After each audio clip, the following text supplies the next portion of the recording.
Welcome back, everyone. Great to have you here. Always excited to be able to go into our Friday review, bringing you all of my favorites from the week, and we have a lot here today. We've got product reviews, my favorite different types of nasal sprays and when to use them, as well as Nastia-based oil. We've got a book review for you that I think you'll find really, really helpful. Just a couple hundred pages, about 150 pages that you can refer to over and over your life. Then we're also going to be bringing you some brand new research. This week, research into more microplastics in one of the most common foods that many people eat. Let's talk about that. Let's also give you some safer, healthier alternatives. And we'll also be going over, ashwagandha and what it is now being used for a lot of the aging-related issues. I will give you the exact dosage, milligrams, and what it's being used for towards the end of the show based on new science. So love being able to go over all of these things with you. Before we get to all of that, we're going to talk about all the different updates from the week because so much is always going on in our global health community. So one of the fun things that you may have seen over the past week or two on the podcast are our daily PDFs. It is absolutely amazing what my team is able to do behind the scenes, but they're putting up daily videos on YouTube, right over at Stephen Cabral, on YouTube, but they're also now on our podcast pages. So for example, today is 1883 is our episode number. So if you go to stephencabral.com/1883, you'll be able to get all the links from today's show. But what my team is also doing every single day, Monday through Friday, putting up daily podcast PDFs. It's going to give you the intro to the show, the top 3 takeaways that I want you to know from this show. So the shows are about 20 minutes long. Now, over those 20 minutes, we talk about a lot, but here's 3 big takeaways to take away every single day. And then also, we're going to give you the links right there on that PDF. So it's really shareable with friends and family too, if you'd like. It's totally, of course, up to you, but really the information is for you. That's why we do it. 3 big takeaways so that you know the biggest nuggets to take away from the show. And then also, of course, easy access to any links from all the different products, whether it be the nasal sprays that I recommend or the books, all that'll be there as well. So hopefully you enjoy it. And again, let us know how we can make it better for you. That's the truth, is that this is about our community. The PDFs are for you. And I want to say, hey, can we make them better in any way? We'd be happy to do that. And so just let us know. Okay, Functional Medicine Detox. Our quarterly detox begins Monday. I hope that you're joining us. Today is April 2nd. So I want to make sure that you know that as a community, we join together every January, beginning of April, beginning of July or end of June, and then September every year. We go with the Ayurvedic cycle of detoxification. Now, you can do a detox any week of the year that you would like. However, if you want to join thousands of other people, I can't recommend enough starting next week or the week after, whatever fits your schedule. We will be giving you daily support, brand new emails, daily videos, completely free over at cabralsupportgroup.com. So if you have not already joined cabralsupportgroup.com, join the other 11,000 people strong in there from all over the world that we provide free tips to. So support each other in there. That's what it's all about, really positive community. Don't be that person. You can always bring all the issues you have, but let's make sure we support each other. Let's not take each other down. That's not what life should be about. All right, so that's cabralsupportgroup.com, and you can grab your detox if you haven't already at equa.life/detox. All right, the last item I wanted to bring you, and this is really important, is that our CBD, and I'm so happy about this, is finally back. I talked about it last Friday, and it's been in a whirlwind last 2 weeks of being able to re-debut this product. So I was a little nervous. I was a little worried because, we've been out of it for 2 years, not because we wanted to, but simply we weren't allowed to be in this field. Let's just put it at that. I don't want to get myself or my company in trouble, but we were promoting the benefits, not of marijuana, not of cannabis, not of any psychoactive-based high. I'm not against that, but that's not what we were promoting. We were promoting the medical benefits, the health benefits of CBD. And again, I can't it's as frustrating as it is. The show always has to go on. For 2 years, we weren't allowed to bring it to you. But I can assure you, this is the very best of cannabinoids out there. These are functional medicine-based formulas, third-party testing, small organic farming procedures, no artificial dyes, no GMOs, no pesticides, literally the cleanest CBD ever created. And you can find that over at equilibriumcbd.com. So if you haven't already checked it out, check it out, equilibriumcbd.com. I can assure you that, and we guarantee it, that it is the cleanest CBD out there and more efficacious. So if you've tried CBD before, didn't get the results you were looking for, or you're looking to upgrade, I can't recommend it enough. And that's over at equilibriumcbd.com.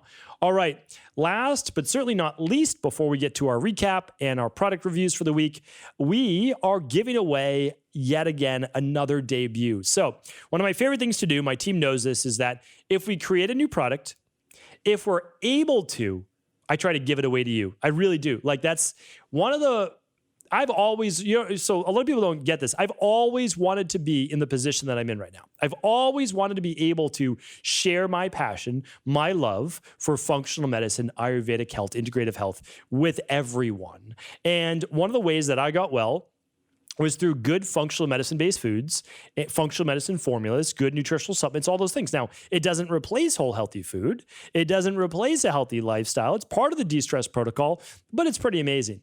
So this is more of an in-between food. All right, these are our brand new chocolate superfood, or they call it chocolate decadence superfood bars. So it is dark chocolate mixed with superfoods. So you don't just get the flavonoids, the flavonols from chocolate. You actually get all the other benefits from the antioxidant properties of things like apple or raspberry. So it basically tastes like chocolate with a hint of raspberry in there. They're absolutely delicious. They're a soft chocolate bar, and medium soft. And it's just about, let's say 5 bites or 2 of my bites, so it's the perfect quantity of chocolate as well, so that you can have a guilt-free treat and enjoy yourself with just this small sample of this chocolate-based bar. So we purposely did them that way. We packaged them to just be around 4 to 6 bites or so from that bar.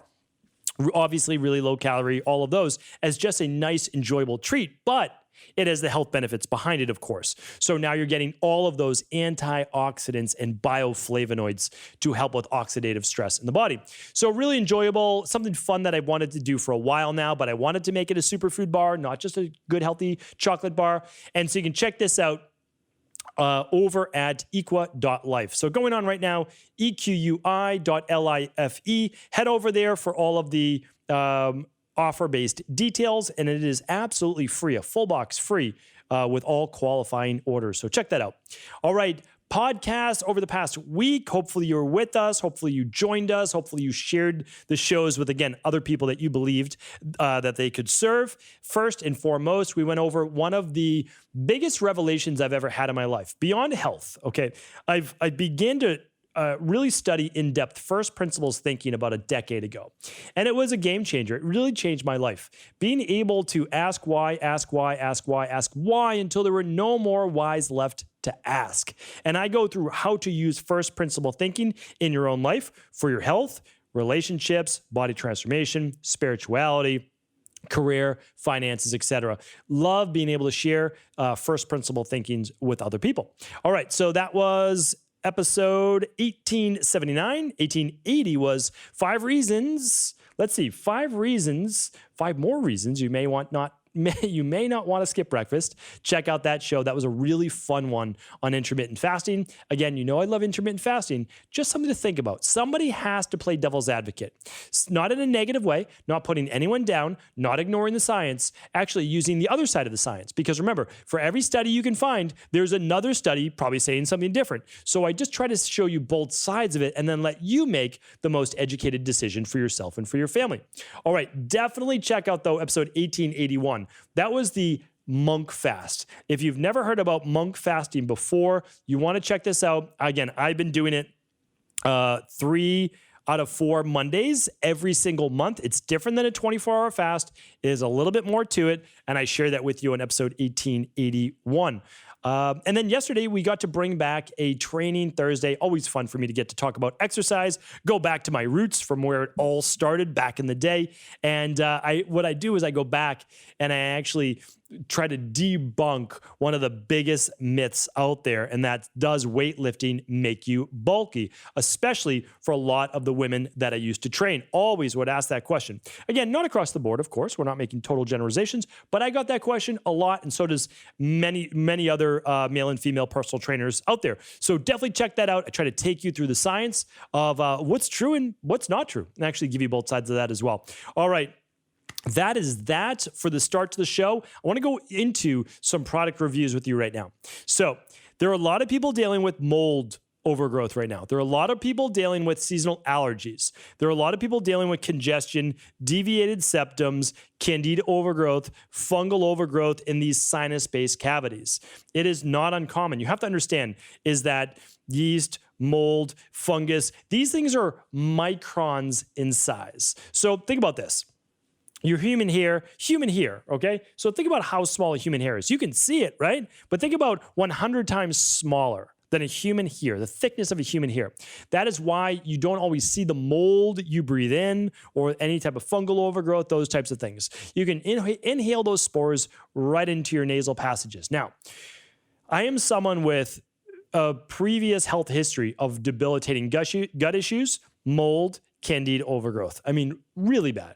One of the things that I found is even when I healed this gut, I still had recurring sinus infections, and I still had a lot of congestion in these nasal cavities. So yes, I did my food sensitivity test, and I removed my main sensitivities, and that helped tremendously, especially dairy in all forms. But one other thing that I did, I started using nasal sprays every day. Now, you have to be careful with this. You don't want to dry out your nasal passages, so I'm going to give you 2 ways to do this. So I've used many products. So, I mean, I am a big, I'm a big researcher into nutritional supplements, and I love them. And there's a lot of bio-individuality with this. But I got the biggest benefits from using a product called Nutribiotic Nasal Spray. All right. It contains grapefruit seed extract, and it's basically citricidal, which is a form of grapefruit seed extract, and just essentially water. Now, this has been clinically proven to kill fungus, kill mold, kill bacteria. So I use that product every day for about 6 weeks, twice a day. So I inhaled 2 to 3 pumps on one side, 2 to 3 pumps on the other, tilted my head forward, sniffed in a couple times, and then just allowed all of that to get up in the sinus cavities. And then 5 minutes later, I would blow my nose. So that's what I did. Now, again, I think it was tremendously helpful in just killing and eradicating all the different overgrowths of my nasal passages. This is not a treatment protocol, right? I'm not treating any disease here, just offering some advice and as to what I did. And what I would say too is that a lot of people with biofilms and all sorts of overgrowth in the nasal passages have often and do get great relief as well with using nasal spray colloidal silver. So I recommend a nanoparticle colloidal silver, and you can also use that. You can even alternate if you wanted to, Nutribiotic in the morning, colloidal silver at night if you chose to. Just don't do it right before bed because you might get a little post-nasal drip, which is obviously not good for your sleeping. So you can do it before dinner if you chose to, and that would be plenty of time. Okay. So those are 2 great solutions. I still use them. And how do I use them? So I use them when I get off a plane. So I use them at that point because I want to kill whatever I breathed in on a plane or travel. And then I also do it for like the next day. So I'll probably get like 3 or 4 different times that I'll use that on plane flights. Again, I haven't flown in a long time, but I'll probably get back to doing some of that when things begin to open back up. And the other thing is people are always asking about, can I use saline solution? Well, I don't like people to become reliant on using saline nasal spray, although it can help with healthy levels of inflammation in the nasal passages. However, there are some products that are okay. And again, I don't think that you should do this forever, but you could use it for a certain period of time. And there are some saline sprays And some even contain xylitol, which can be quite helpful for the nasal passages as well, the nasal flora. But you could also just use a neti pot. And when you're in the shower in the morning, you could just add a little packet of the saline solution or just a little sea salt. Honestly, just a pinch of sea salt to make sure that it does not burn your nasal passages, because believe it or not, straight water is not the correct pH and it will burn your nasal passages. So you want to add a little bit of sea salt to that, and then you can just flush your sinuses that way. Love doing that, and I do that, again, when I travel as well. So I do neti pot first, and then I use the Nutribiotic nasal spray. That's what I choose to do. Okay, now what if your nasal passages start to get dry, especially during the winter with a lot of heat on the house? That's when you use your nausea oil. You can just use the oil. There aren't a lot of, there shouldn't be oil nasal sprays, because it could be then aspirated into the lungs, and we don't want that, because then that could, I've spoken about this on previous shows, could actually cause a form of pneumonia that's actually quite dangerous. So what do? Well, you just get a little dropper of nausea oil, and you can put a couple drops in your nasal passages, or just a little nausea oil on the tip of your finger, and actually massage it into the side, inside of the passage of your nose. And what that does is it lubricates the nasal passages. And believe it or not, you can do that before a flight, which I like to do, because it will catch more of the particles that come into your nose, because it's going to be a little bit more oily and sticky. So there's a lot of great things that you can do. And again, people overlook the sinus cavities and how important it really is. So wanted to bring you that. Of course, we'll link everything up. Can we link this up today? Did I talk about anything disease-wise? I don't know. If we can, we're going to link it up. If the FDA allows us to, although we're not treating anything, I will see if we can link it up. Head on over to stephencabral.com/1883. And again, if we can link those up, we will do so. All right, on to the book review. So many people have asked, they listened to, let's see where it was, last week's COVID tongue, COVID toes, loss of smell, loss of taste, why all of that is. And a lot of people didn't know, who are newer to the community, that I've done a whole podcast on nail diagnosis, tongue diagnosis. I mean, we've done a lot of shows, lip diagnosis. And so you can definitely check those out back on episode 1873. But people have asked for books, like, hey, what's a book? Especially our integrative health practitioners, like, what's a book I can have? And I've recommended the Ayurvedic textbooks before, which is how I learned all of these things. Again, I don't make them up. I learned them from brilliant practitioners over the last thousands of years, right, from Ayurveda. But it's complicated, right, because that's thousands of pages of textbook, and you're not going to keep one of those lying around. So I searched, and I found this fun little book called The Skin, Tongue, and Nails Speak Book, Observational Signs of Nutritional Deficiencies by Donna Burker-Wild. So here it is. If you're watching on video, you can obviously see me holding it up. And it's 120 pages, 150 pages, but it's larger font as well. And although, of course, these are illustrations, it really gives you a good sign of, hey, that's a white-coated tongue. And then some of the nails, which is kind of nice here. Like, look at this, yellow nail syndrome. I don't know if I'd call it a syndrome, but what do yellow nails mean? And they'll start to go into all the different reasons for that. So it's a fun book. It's a good book. Remember, it's not diagnostic, but this is good correlation. I've read it over, and for sure, like, look at that, geographic tongue. We were just talking about that on episode 1873. So good book, easy to keep around the house, approachable for anybody, whether you have a medical background, health background, you're an IHP or not. It's a nice book, fun book. So again, like to give a shout out to any books that I find really great for our community, and we'll add this to the list. So that'll definitely be linked up today at 1883. Now let's go over our research of the week. Well, the research for the week is disturbing. I don't like to keep reading these things, but you need to be in the know and informed. Go back and check out this show. Let me add this for you. It's called, 1853 is the number. The number one hidden microtoxin you're exposed to. And it's pretty unbelievable. On that show, I talk about microplastics. I'm not going to go into all the details on this show here today, but these microplastics are now showing up actually in shellfish. Let me read you it exactly.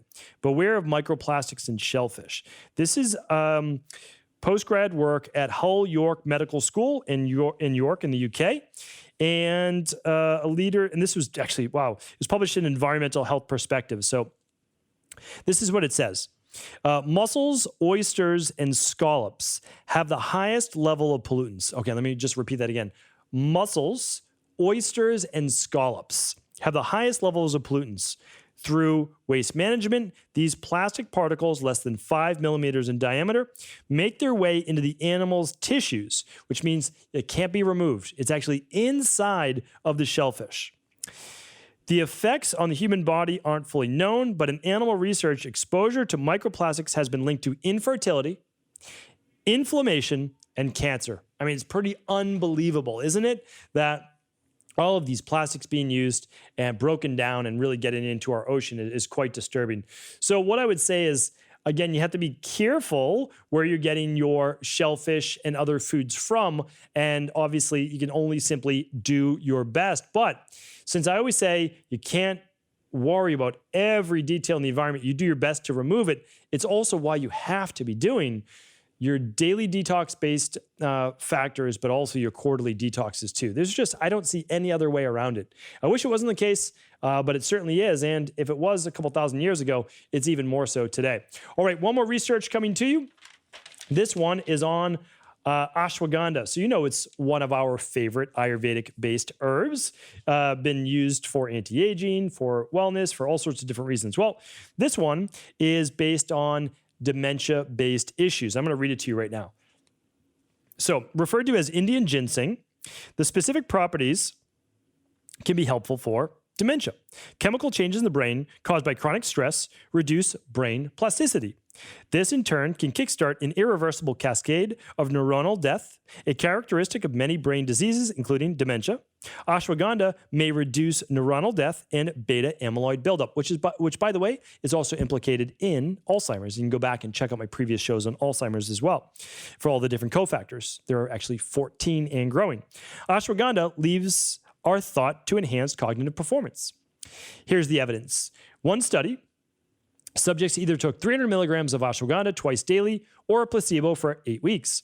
At the end of the study, those in the ashwagandha group showed greater improvements in both immediate and general memory, as well as improved executive function, attention, and information processing speed. Use 300 milligrams twice daily with meals. And I think that's pretty appropriate. 600 milligrams a day of ashwagandha, absolutely fantastic. It's something that we've been recommending for many, many years. And of course, it comes from Ayurvedic-based research. I do recommend a product like Adrenal Soothe, which contains not only ashwagandha, but phosphatidylserine, which even better lowers levels of cortisol, implicated in brain-based issues, L-theanine, and other great nutrients as well. So great synergies. So again, we're not talking about curing any disease, any treatment protocols for disease, but of course, we're looking at what are the underlying root causes of these diseases of the body in the first place, and one of them are higher levels of cortisol, especially at night. So we typically have people take their Adrenal Soothe at lunch or mid-afternoon, and then at dinner or after dinner. Great way to use it, and again, feel free to use whatever you feel is most appropriate for you. That is it for today. We will be back, of course, tomorrow with our Cabral house calls. Hopefully you're tuning in each and every weekend for our community's questions, where I answer at least a half a dozen questions every Saturday and every Sunday. Take care, everyone. Have an amazing weekend. Really appreciate the support. And of course, as always, if this show is helpful, please do feel free to share it with anyone else you believe it could serve.